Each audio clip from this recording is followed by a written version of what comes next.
Hello everyone. Welcome to this webinar on the IPBES Pollination Report. Thank you so much for joining us today.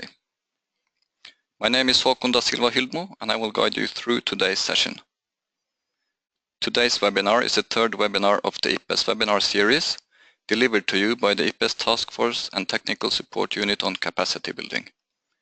Through the IPBES Webinar Series, we offer webinar sessions aiming to build capacities for those involved in and wanting to learn more about IPBES. A total of 10 webinars have been tentatively planned as part of the series during 2016.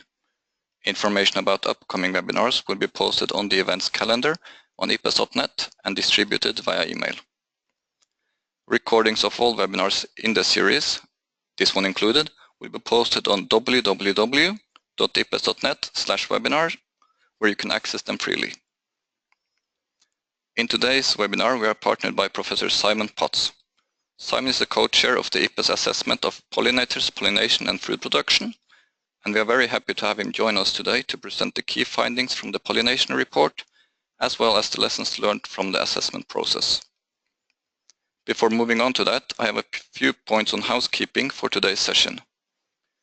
A PDF version of the presentation has been sent to all registered participants ahead of the webinar, and is also available for you in the webinar interface under handouts for those of you who for some reason did not receive the presentation via email.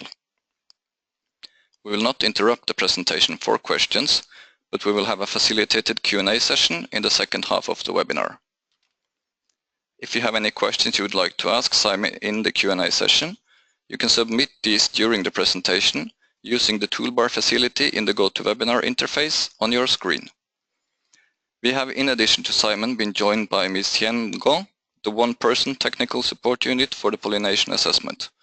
Hien will, together with two members of the technical support unit on capacity building, answer in writing as many as possible of the questions you might have concerning the pollination assessment or any practical and technical issues related to the webinar. I would like to say as well that there are well above 200 registered attendees for the webinar session, and as such I hope you will understand if you're not able to cover all of the incoming questions.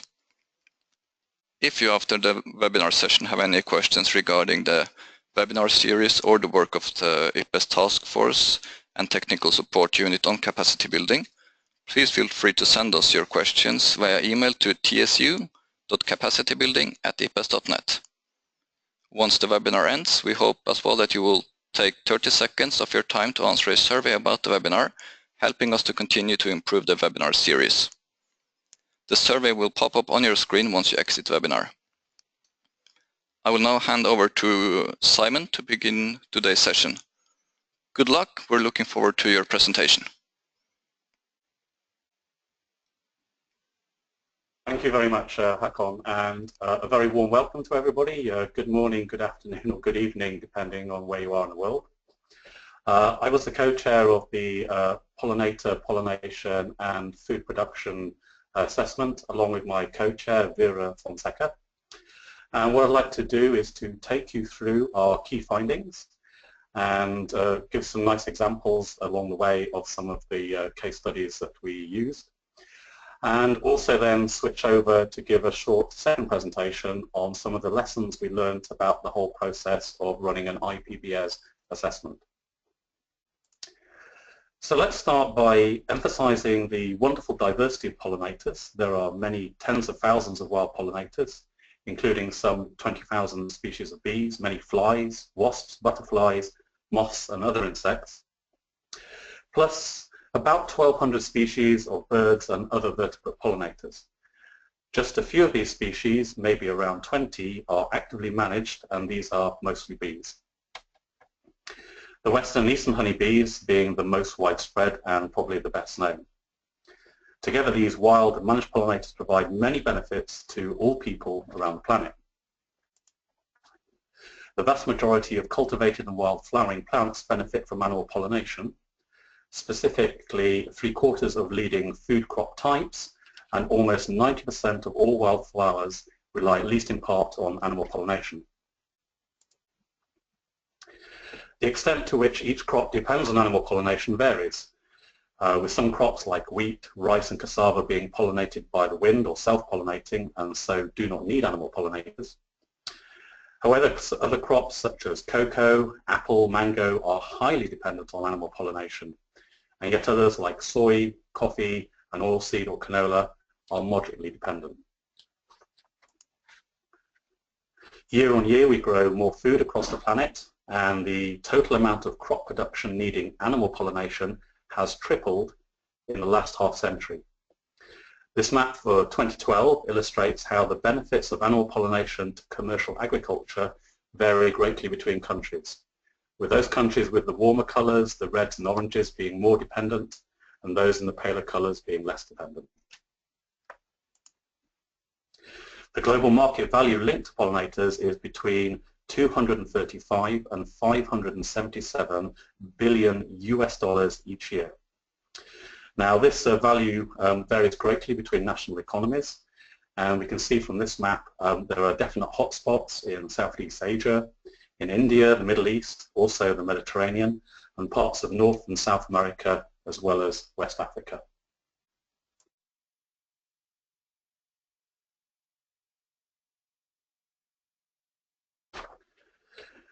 Our nutritional security is also intimately linked to pollinators, with many of our vitamins and minerals derived from pollinator-dependent crops. For example, these three maps here show the areas with greatest dependencies on animal-pollinated crops for vitamin A, iron and folate, all part of a healthy human diet. And around the world, many rural livelihoods can benefit from beekeeping and honey hunting. Honey hunting is a highly skillful and high-status role in some parts of the world. For instance, the Beekeeping forest-dwelling indigenous people from Cameroon and the Kurumba indigenous peoples from the Nilgiris Hills in southern India are shown here harvesting honey. There's also a great diversity of beehives, and here we have some really nice examples of traditional hives from both Ethiopia, the top right-hand picture, and from Mexico, the lower right-hand picture. But the benefits from pollinators, well, they go well beyond just food. Honey has important medicinal uses around the globe. Some crops can be processed to produce biofuels, and some fibers for clothing and some construction materials also come from pollinator-dependent plants, and the examples here being cotton and eucalyptus. In addition, pollinators have a range of socio-cultural and holistic values, including being sources of inspiration for art, music, literature, religion and technology. I'd like to share just a few examples from our report. Here are just a few of national symbols of animal pollinated plants or pollinators themselves that are used from Jamaica, Mauritius, Sri Lanka and Singapore. There are many, many more than this, but this just gives you an idea of the kind of important identity that these pollinators provide. Pollinators have also inspired art, literature, music and design across the world. From the ancient Mayan codices on the left to the bee motif of Pope Urban VIII in the middle.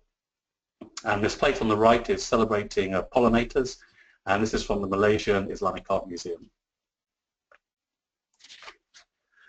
Bees have also inspired robotic technology, and buildings and installations have also drawn upon the architecture of beehives for their design.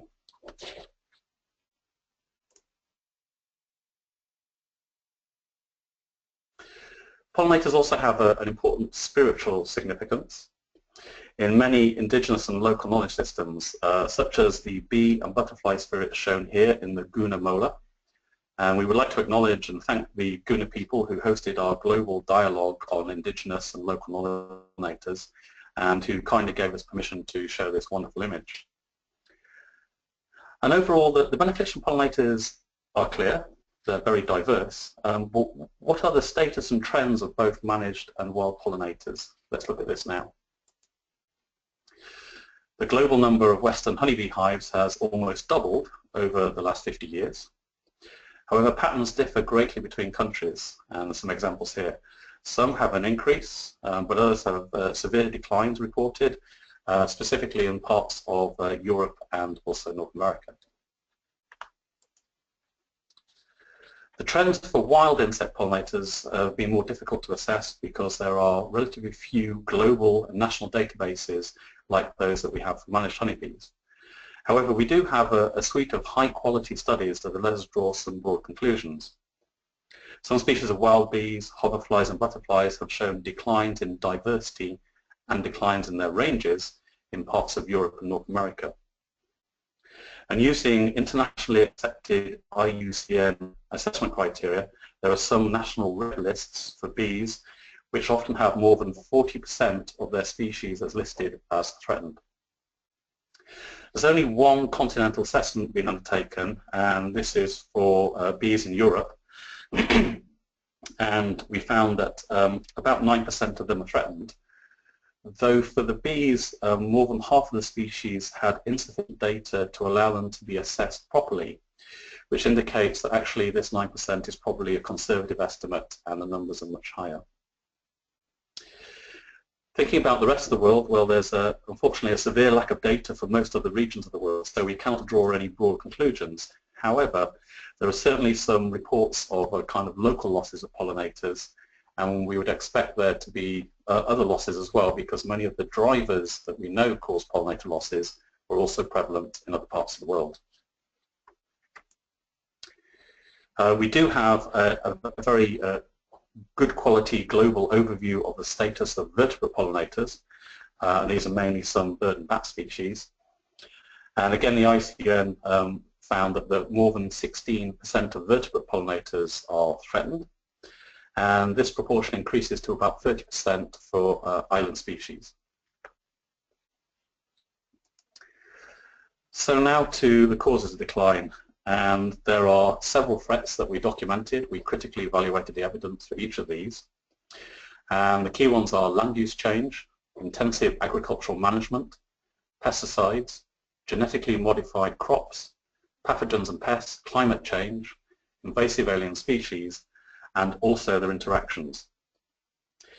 And with this complex set of interacting drivers and high diversity of pollinators across the globe, it is often quite hard to link specific drivers to observed declines. However, having said that, we do have strong evidence of the risk associated with each one of these drivers, and with it comes a related set of policy and practice response options or opportunities. And what I have in the following slides is I aim to give an overview of the risk associated with each one of these drivers. And then the following slide will give some illustrative examples of the kind of opportunities and responses. What can we do to mitigate or adapt to these particular drivers? It's not an exhaustive list. The full report covers that, but it gives a strong flavour of the main risks and opportunities. So a major global risk is land use change. This can reduce the availability of food and nesting and other resources for pollinators. Through the loss of habitat, fragmentation or the breakup of habitats, and also the degradation or loss of habitat quality. And this driver has been shown to affect agricultural systems, natural systems, and urban areas. And this driver also can result in the loss of practices based on both indigenous and local knowledge. So those are the risks. The responses, well, they're known to provide food and nesting resources for pollinators, and they include things such as the management and or restoration of native habitats, the establishment of protected areas, the increasing the variety of habitats you find in the landscape, so increasing the heterogeneity. And again, there are opportunities to do this in agriculture and natural and urban systems, though the specific intervention will depend very much on the local context. The assessment also provides good examples from many locations around the world where practices relevant supporting pollinators and pollination are based on indigenous and local knowledge, and sometimes this is also in co-production with science. And these interventions tend to be about favouring habitat heterogeneity and include things such as kinship relationships, such as taboos and totems, which can protect pollinators and their habitats. Intensive agriculture, well, that poses a number of risks through pollinators, through things such as loss of non-cultivated habitat patches, large field sizes, with single crop types, the high inputs of fertilizers, herbicides and insecticides, and I'll come back to insecticides in a minute, and also through intensive grazing. And coupled to this, there are a wide variety of responses, and some of the key ones include creating patches of flower-rich habitat, supporting organic farming, strengthening existing diversified farming systems, things like home gardens and shaded coffee landscapes, and also rewarding farmers for practices that are good for pollinators. Intensive agriculture also usually involves high pesticide inputs, and it is well established that insecticides have a broad range of both lethal and sublethal effects on pollinators. However, their impacts can be very variable depending on the toxicity and exposure from the insecticide, as well as the specific location and type of pollinator concerned with. However, the impacts can be variable, but there are some kind of common elements that show that the risks are increased, particularly if labels on pesticide products are either insufficient or not respected, if application equipment is faulty or it's not fit for purpose, or risk assessments or regulations are insufficient. So there are several options to help reduce these risks and mitigate the impacts, and these include raising the standards of risk assessment and regulation of pesticide use, reducing their overall use and seeking wherever possible alternative forms of pest management, such as integrated pest management. Training farmers and the users of pesticides and best practices has certainly been shown to work well. And there are also some technology options to reduce spray drift and dust emissions. Globally, the area of genetically modified crops is increasing, and there are two main types. The first is herbicide-tolerant crops, and these are usually associated with high levels of herbicide applications, resulting in a reduction in the diversity and abundance of weeds, which often provide forage for pollinators.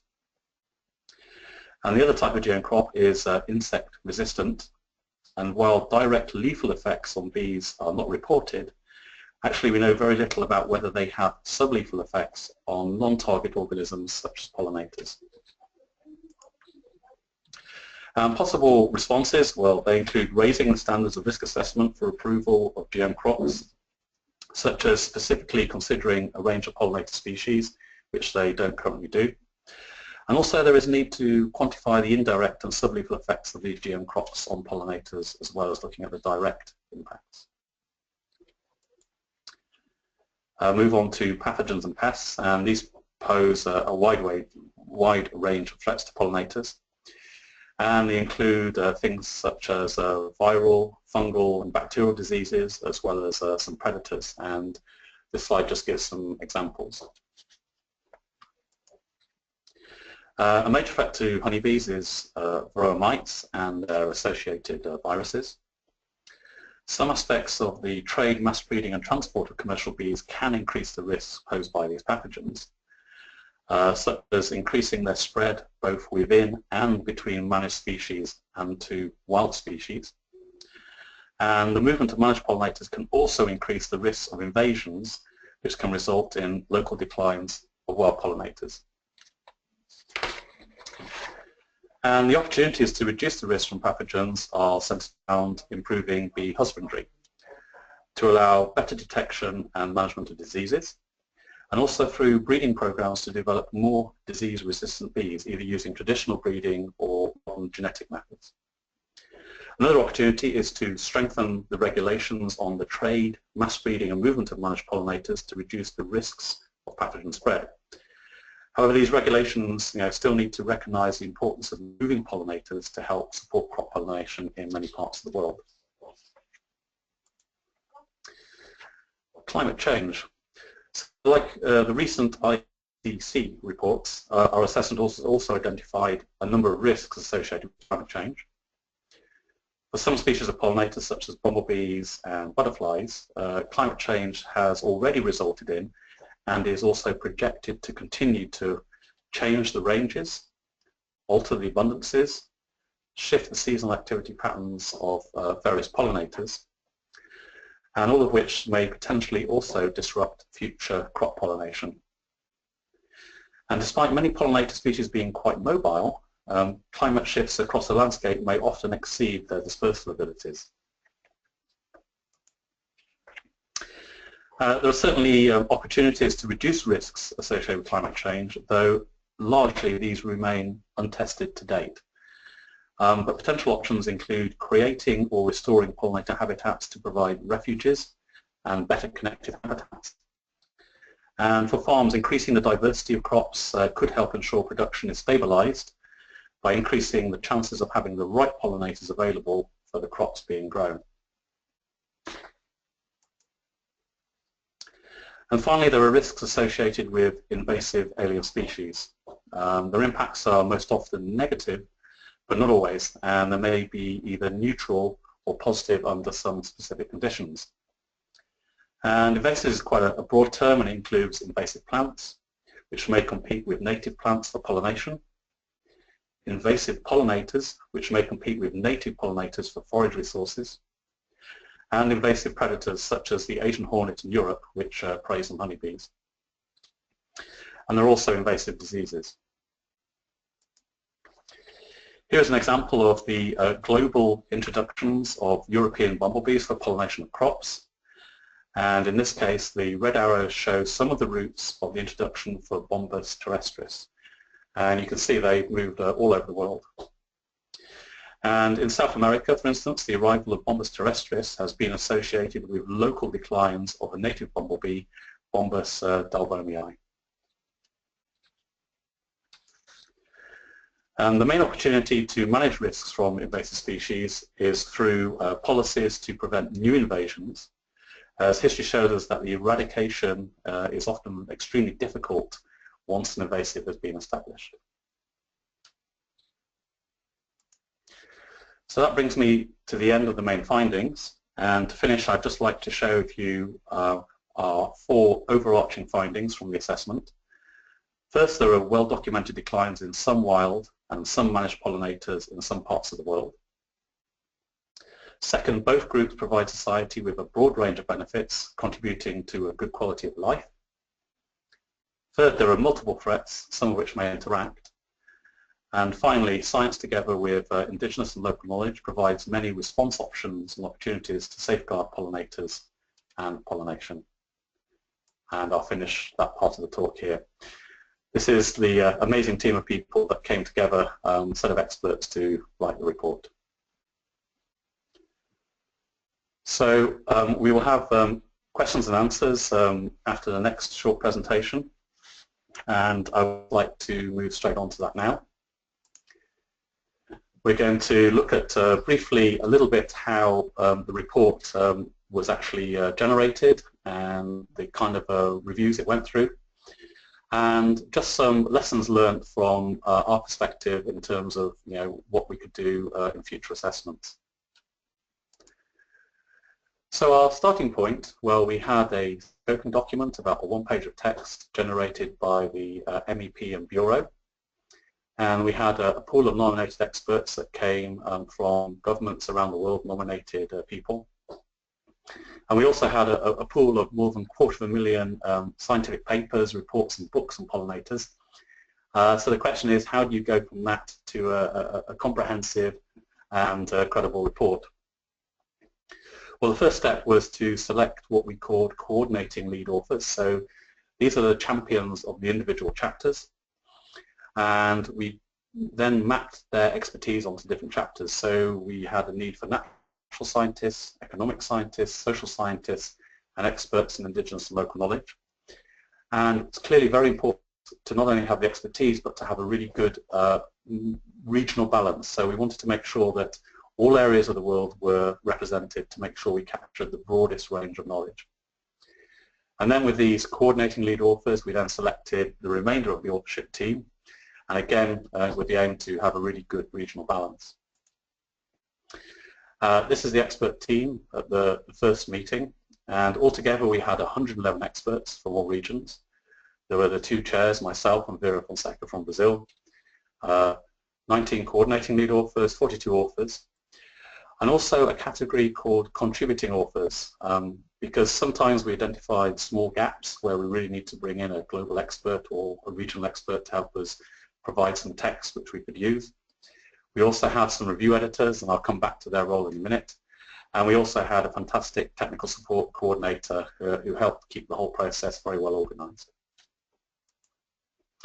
So this is our regional representation.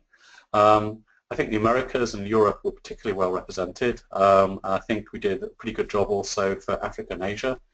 Remembering that not all governments were able to nominate pollinator experts, but we certainly made sure we took every opportunity to get a good representation overall. And the overview of the process, well, most IPBES reports are scheduled to be 3 years. This first one for pollinators was just 1.5 years, the idea being to try and get an early output for IPBES. And also, even though pollinators is a very well-researched topic with many publications, it is relatively narrow in its scope compared to some of the other assessments. So 1.5 years was about right. And there were a series of steps or drafts that we put together, and the first one, the zero order draft, was an internal document that we put together ourselves and reviewed ourselves as a starting point.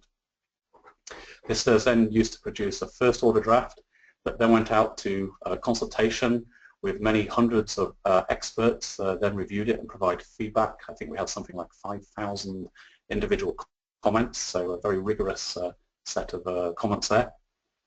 This was then used to revise and produce a second order draft that then went out for review again. A couple of hundred reviewers and many thousands of comments. But this time it wasn't only experts, but it included governments, people from NGOs and from industry as well. And then their feedback was used to produce this final report. So, very much a stepped process.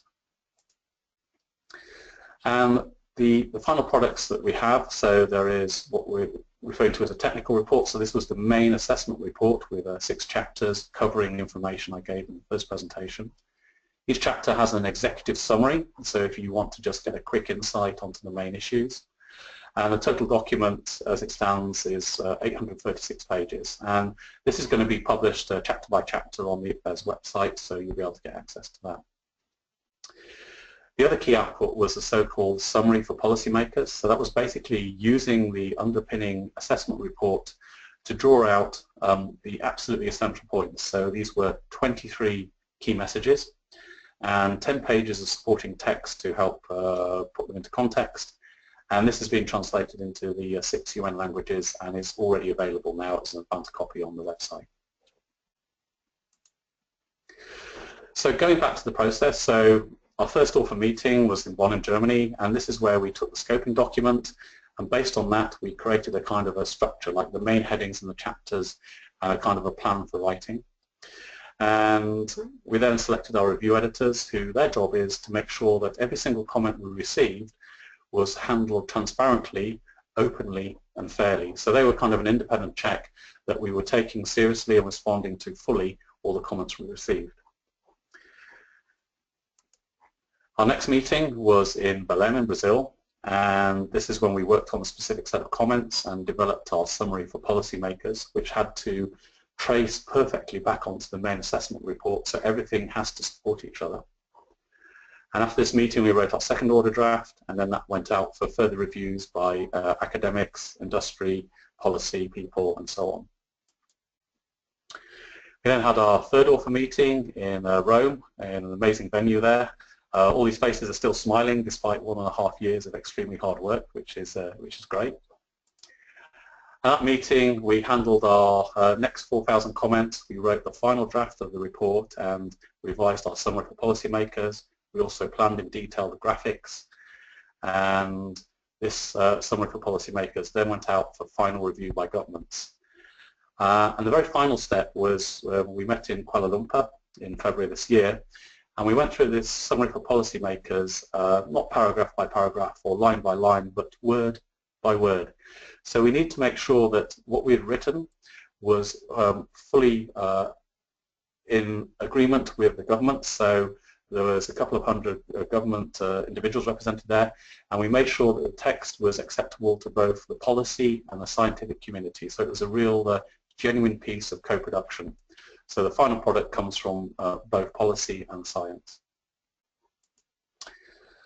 So looking back on the assessment, there were some challenges and some lessons learned. Some of those challenges came about because this was the first IPBES assessment to be undertaken. And it was really important that we got this expertise and regional balance. And inevitably there were some trade-offs because we didn't have an endless pool of experts from all disciplines and all regions. But we managed to get a pretty good balance. And our kind of lesson learned is to really encourage regional governments to nominate well-mapped sets of experts. We had not as many experts in ILK, economic and social scientists as we wanted, but we also were able to bring in some additional support to do that through the ILK task force, through contributing authors and so on. So that helped address that expertise balance. One very useful thing is to have all your authors at all meetings. So it's a big and complex topic, and it was really through discussions and constructive challenge of ideas and critical evaluation of evidence that we came to what we believe is a very open, transparent and fair representation of the knowledge on pollinators. Also, it's a very busy time. People give their time in kind to do this, and it was important for authors to manage their jobs and their other work outside of IPBES, and letting host institutions know about the kind of the peak demands on their time was an important planning tool. And also it's important, I think, for many authors to develop additional outputs. So the pollination assessment has been published, it's been well circulated, picked up by the media.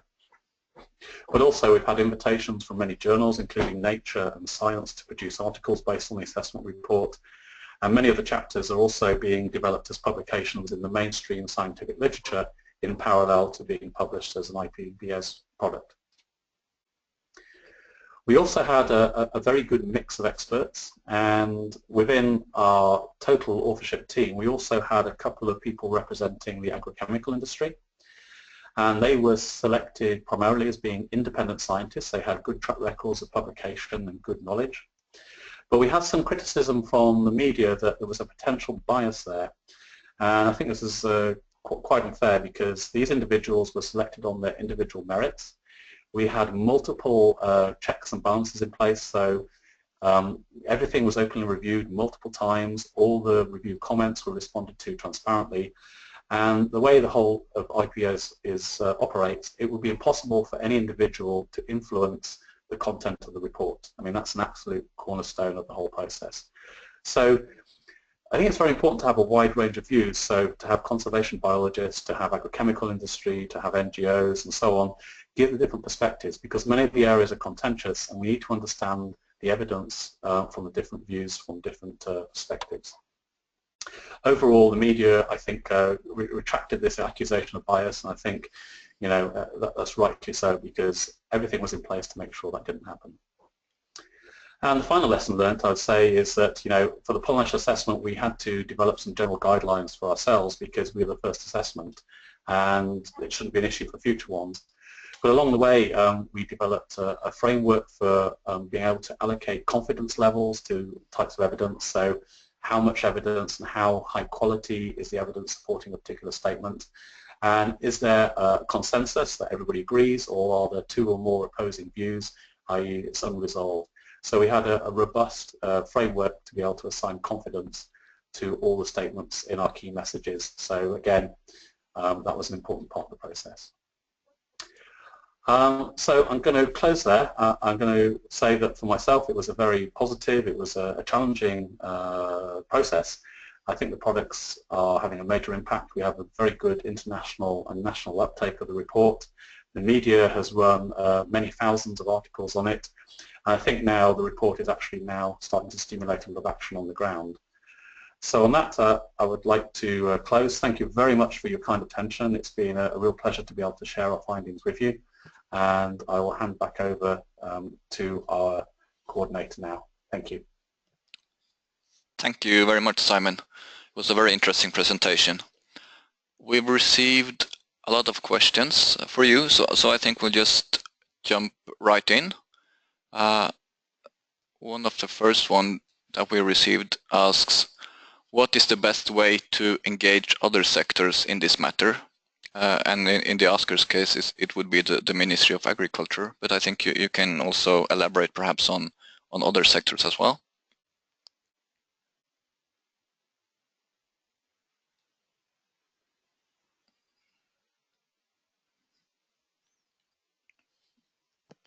Were you able to hear me, Simon?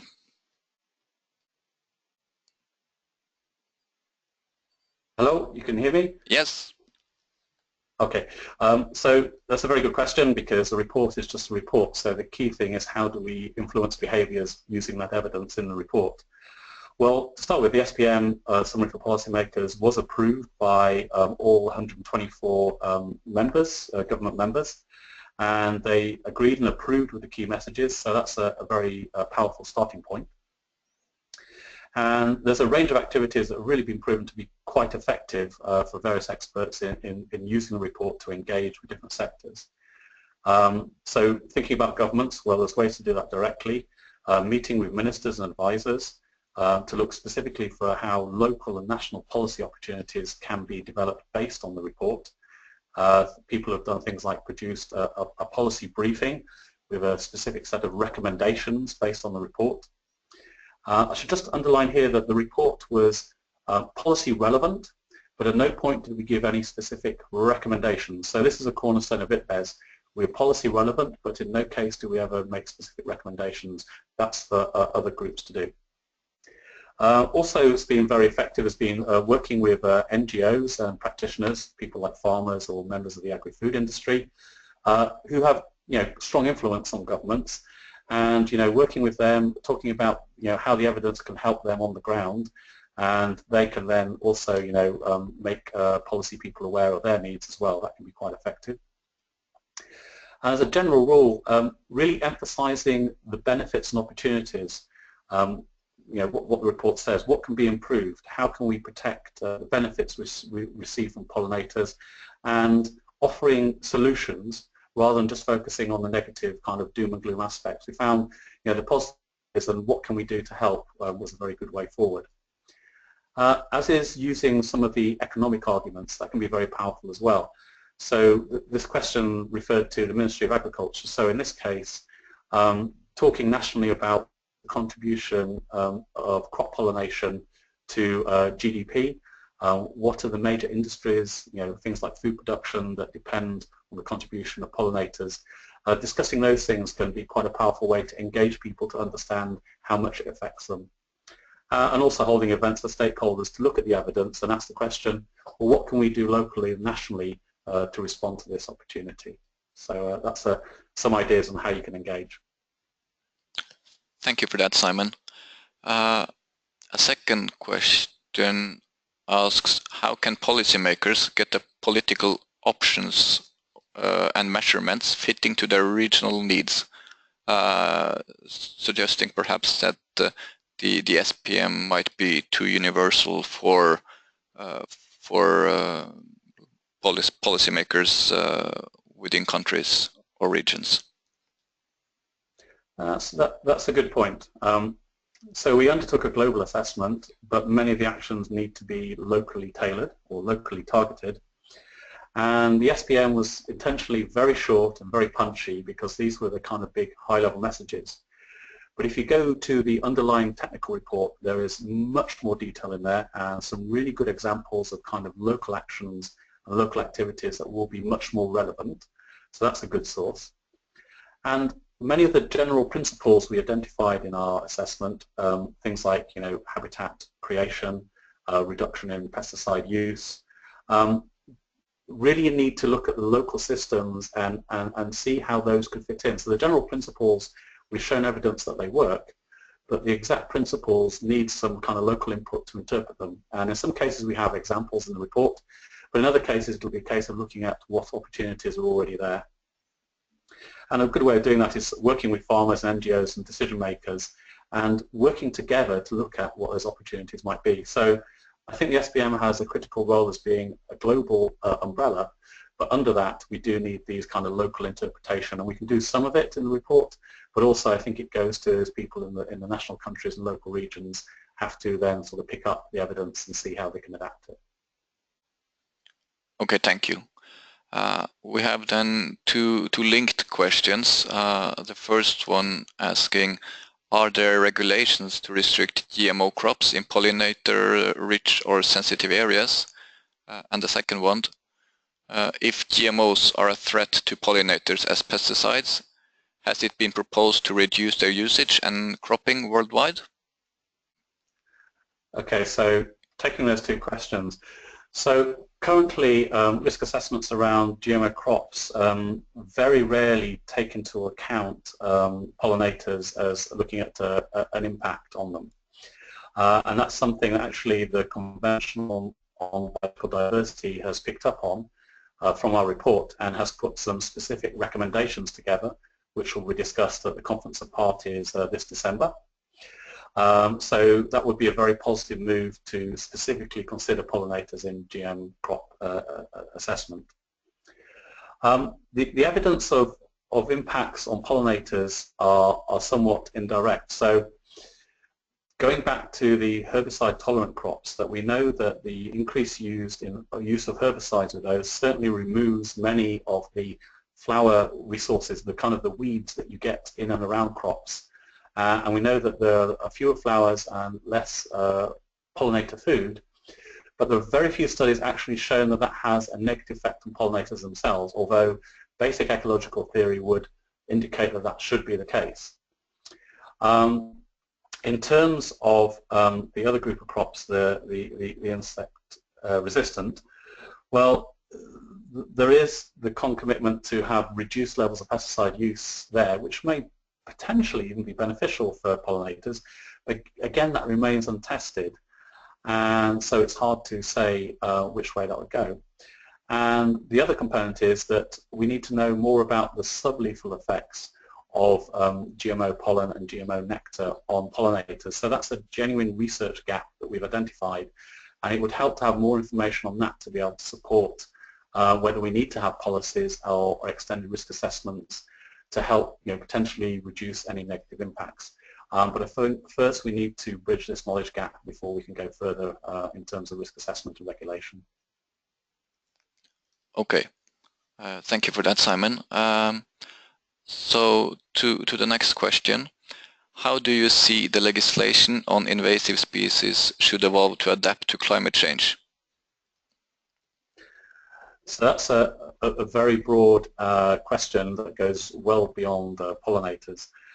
So I suppose taking it back to pollinators, some of the specific risks are we're going to have areas that are going to grow different crops in the future because of changing climate change. So we would expect there to be, for instance, a need for greater managed pollinators in some areas. So that might increase the movement of managed pollinators. And we know that certainly the mass rearing and mass transport of managed pollinators increases the risks of invasive diseases and pathogens being spread within and between wild and managed pollinators. So I think that risk is going to increase in the near future as new crops are grown and more pollinators are moved around. In terms of invasive species, so again, many of the plants that are becoming invasive rely on pollinators, and I think that's going to increasingly be a problem.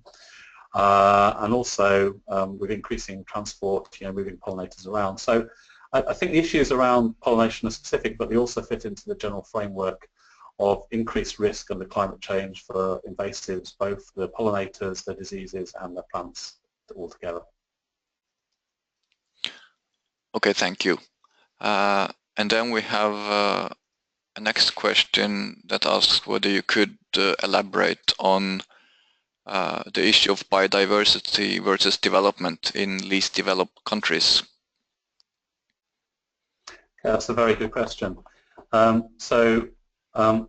Biodiversity and development are both, of course, very important. But the balance of these priorities will differ between countries depending on circumstances. But there are certainly some, well, in many cases there are some win-wins where things like food security and the sustainable use or protection of biodiversity actually can go hand in hand. So a good example from the pollinator assessment is that we have good evidence showing that the management of uncultivated patches within the wider farmed landscape can protect pollinators, which is a biodiversity win, but also can enhance crop pollination and therefore crop productivity and stability of production, which is a win for food security. So in that case, there are some smart solutions that actually are beneficial for both development, food security, and biodiversity conservation. And again, these are local challenges, and it will really depend on the circumstances, but there should be win-wins out there. Okay, thank you. And then we have quite a short and I guess open question asking, what's next? Okay, that's a good question. So as I've kind of already indicated, our report is just a critical evaluation of the evidence and will have little impact on its own. So as I said, we didn't make policy recommendations, but we did provide policy relevant information. And so there are a number of things already happening which are going to translate that evidence into recommendations and action. So already mentioned, International Convention on Biological Diversity has picked up many aspects on pesticides, habitat management, pathogens, invasives, and climate change, and come up with a specific set of recommendations that are going to be considered by all the governments that are signatories to the Convention on Biological Diversity this December. So that's a very good next step. But also around the world, there's an incredible number of regional and national pollinator initiatives already underway, and we've tried to stock take and account for those in the report. So we've got fantastic initiatives in places like Brazil, UK, France, USA, Ireland, and other places, and these are already established and are drawing upon the report to direct some of their activities. Also, there's a number of governments and regions as well starting to develop these initiatives, and again, they're using the report very much for guidance in terms of setting priorities for evidence and priorities for actions. A lot of NGOs have found the report useful and are starting to use it as part of their sharing of knowledge to increase awareness with the public and also to influence other groups. So there are cases where NGOs have taken up particular issues, and with public support are really challenging governments to take the next steps to respond. And also, I mean, we haven't managed to catalogue this, but we know of many kind of bottom-up self-organized activities at the grassroots level where people are changing practices and thinking about different ways of doing things. So I think if you put all those together, you've got a number of things moving forward, and a lot of people who are genuinely supportive and trying to use the evidence that we've generated to really change behaviour. I think this put together really is a very optimistic and positive time for pollinators. So many steps at different levels and with different people, and many that I haven't covered as well, I suspect. Yeah, thank you. It seems like there's a lot going on, Simon. Moving on to the next question. How were the ILK elements reflected in the SPM? What were the challenges and what were the successes in the final product? Okay, so in our report there were many very specific examples of Indigenous local knowledge in the summary for policymakers and many in the main technical report. And these especially brought new information on the values of pollinators, particularly their social and cultural values, and also on the local response options that have been shown to be effective to safeguard pollinators. So we really captured many of those.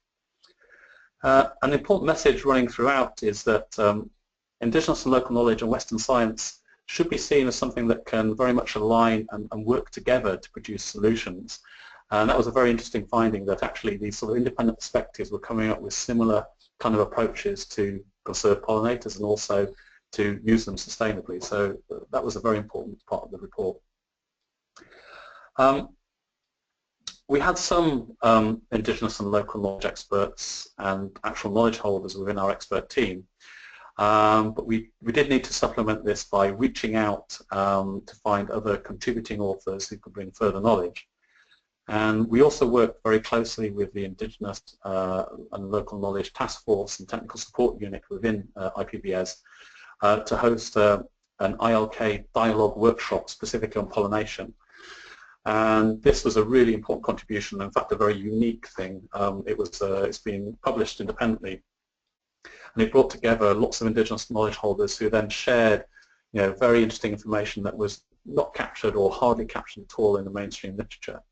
So that was a very important way of accessing this really important knowledge. And it was difficult at times because many global assessment reports have been very much just a Western science perspective, reviewing published evidence. But one of the cornerstones of IPBES is to make sure that it includes and integrates ILK into its reports. And I think we did a pretty good job. We worked hard at this, and we had lots of positive feedback and reviews and worked with many diverse people to do this. It wasn't perfect, but I think we went a long way to making it part of the report.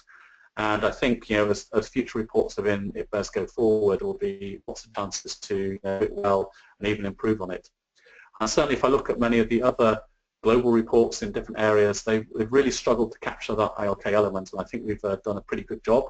And I think IPBES will continue doing that, really trying to bring Western science and ILK perspectives together. That's good to hear, Simon.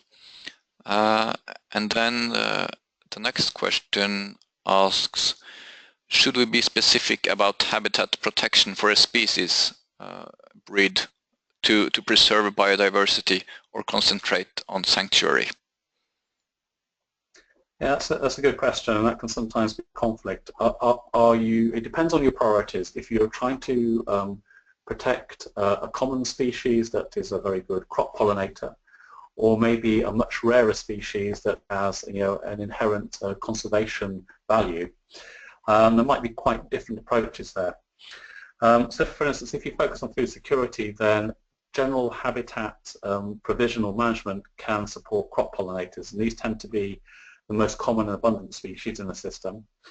But this kind of general habitat management is probably going to be, have wider benefits for other biodiversity too. So it's not just going to be about crop pollinators, it's going to help other things. I suppose in contrast, most rare pollinator species will require much more specific targeted habitat management to provide exactly the right sort of food and nesting and shelter resources. And again, there'll be some cases where that might be some tension between those two because they are different approaches. It's a question of, I think, prioritizing. So in some agroecosystems, it may be best to go for the general thing to help make crop pollination more sustainable and more robust. But it may be within these wider landscapes there are really good opportunities to help these rarer species that need some very specific interventions to help protect them. So sometimes they will align, but sometimes there may be some tension. I think it depends on the local priorities. Like again, the question about development versus biodiversity, it depends on what the national and local priorities are. There are certainly tools to achieve both, but I think it's for local people and local decision makers to decide which they want to follow. Okay, thank you.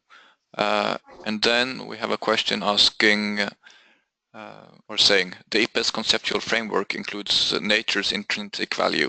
How did you factor this into your report and policy recommendations? So we recognize the kind of the multiple values from nature, and one of them was the intrinsic. So it relates a little bit to the last question. So many of the threatened species we identified in the report and taken from the IUCN assessments as well are probably very poor pollinators in terms of food production, or probably not that important for the pollination of some wild plants, but they do have this important inherent or conservation value. So we've provided good examples of where very targeted management has been used to protect and safeguard these species and the plants that depend on. So I think there are very positive things that can be done for these conservation priority species, and sometimes these interventions are quite different from the general ones we might be thinking about for those which have, if you want, a kind of a direct or a more obvious economic value to, say, food production. Okay, and then moving on to the next one. Are not climate change adaptation measures such as indigenous farming systems and agroforestry systems more pollinator friendly? Yeah, I would say on the whole, because again it comes down to this aspect of diversity. So a lot of agroforestry systems and low input smallholder systems, they provide a diversity of cultivated and non-cultivated plants. So lots of small crops, lots of rotation, lots of areas that are uncultivated, and they can play a very important part in providing refuges and a variety of resources for pollinators under climate change or other environmental change as well, actually. Agroforestry systems may be particularly good at providing microclimatic refuges within a landscape because they have different vegetation structures. You know, they have trees and shrubs and basal vegetation. That makes good sense. Unfortunately, there are relatively few studies that have specifically tested that, even though they would, from ecological principles, be expected to be quite good for that. We've got very few cases where they've been specifically managed, and then the kind of the mitigation or the adaptation benefits, for climate change are being measured for pollinators. But the expectation is they should be quite good. Okay, great. And then we have a question concerning making SPMs. What is the best advice that can be given to experts just starting to work on executive summaries and SPMs in ongoing assessments? So from our experience, one of the most important things is to really work as a group on these. So you have a huge amount of information that you've captured in your chapters, and then you need to kind of summarize that in a very accessible and very punchy and clear manner. We found that it's quite good to have a small group of people write these for the particular sections. So if there's a section on climate or a section on bases or whatever, to write the executive summary and then use a group to kind of then say, well, you know, is that reflective of the wider literature? Is that capturing the right balance of the evidence? And actually work in a sort of, you know, a live group to actually try and craft that wording to be more precise and better capture the thing. And I think having as many iterations as you can is really helpful on that.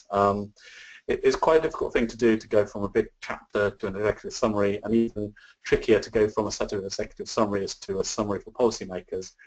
But we found group activities are very productive for this, and having several quick rounds of review internally or externally can really help you kind of just get that language right. Because even a simple word can have a big difference. So if you talk about some stressor on bees, does it affect some bees, most bees, all bees? So the word some, most, or all, or majority, it's really important that you get these individual words right to reflect the real evidence base. So again, I think having these group discussions helps. And again, it's just, yeah, these experts, you are the best in the world. You've been selected to work on these reports, so, you know, your expert judgment is very good. But of course, we've also got the external reviews from other global experts that will kind of help refine the executive summaries and the summary for policymaking messages. Okay, thank you, Simon. And I'm afraid now that we've run out of time. We have tons of questions left unanswered, and I guess that's a good thing, because the attendees obviously are very interested in this topic. And thank you so much for a great presentation, Simon. You're welcome. Apologies for not being able to cover all of the questions during today's session. Just lastly, let me say that if you still haven't got the PDF version of Simon's presentation, you have about 30 seconds left to download it from the handouts window in the GoToWebinar interface. And if you find after the webinar that you are lacking a copy, feel free to send us an email at tsu.capacitybuilding@ipbes.net, and we will send it to you. If you would like to watch this webinar again or recommend it to someone else, the recording will be posted on www.ipbes.net/webinars. Information about upcoming webinars will be posted on the IPBES.net events calendar and circulated via email once they are scheduled. Lastly, let me just remind you to answer the very short survey about the webinar that pops up on your screen once you exit the webinar. And with that, thank you again for joining us today, Simon. Thanks to all of you who have attended the webinar. We look forward to have you join us again. Goodbye. Goodbye. Thank you very much, everyone. Bye-bye.